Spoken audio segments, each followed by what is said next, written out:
अवधूत चिंतन श्री गुरुदेव दत्त श्री स्वामी समर्थ सर्वांना। तर कशा आहात तुम्ही? मस्त ना? मस्तच राहा। तर आज माझ्या चॅनलमध्ये तुमचं खूप खूप स्वागत आहे। आज आहे रक्षाबंधन। रक्षाबंधनचा तुम्हाला सुद्धा खूप खूप शुभेच्छा। आणि तुमच्याकडे तुमचा भाऊ असेल तर तुम्ही खूप भाग्यवान आहात। माझं रक्षाबंधन माझ्यासाठी खूप स्पेशल आहे, कारण माझ्या आयुष्यात लहानपणीपासून मला भाऊ नाही म्हणून मी खूप खूप नाराज होऊन बसायची आणि खूप रडायची।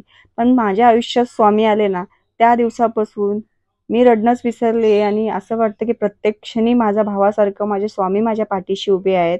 कारण भाऊ हा प्रत्येक संकटात बहिणीच्या मागे उभा असतो, तसंच स्वामी सुद्धा सर्वांच्या मागे उभे असतात। कोणतंही संकट आलं, कितीही दुःख आलं तरी स्वामी प्रत्येक संकटात साथ देतात। मग ते सुद्धा आपले गुरुच आहेत आणि आपले ते स्वामी माझे भाऊ सुद्धा आहेत। कारण दरवर्षी मी रक्षाबंधन माझ्या स्वामी समर्थांबरोबरच मी साजरा करते। तर तुम्हाला सुद्धा भाऊ नसेल तर तुम्ही टेन्शन घेऊ नका, नाराज होऊन बसू नका। तुम्ही स्वामींना आपले भाऊ माना, तर ते सर्व काही आहे आपल्यासाठी।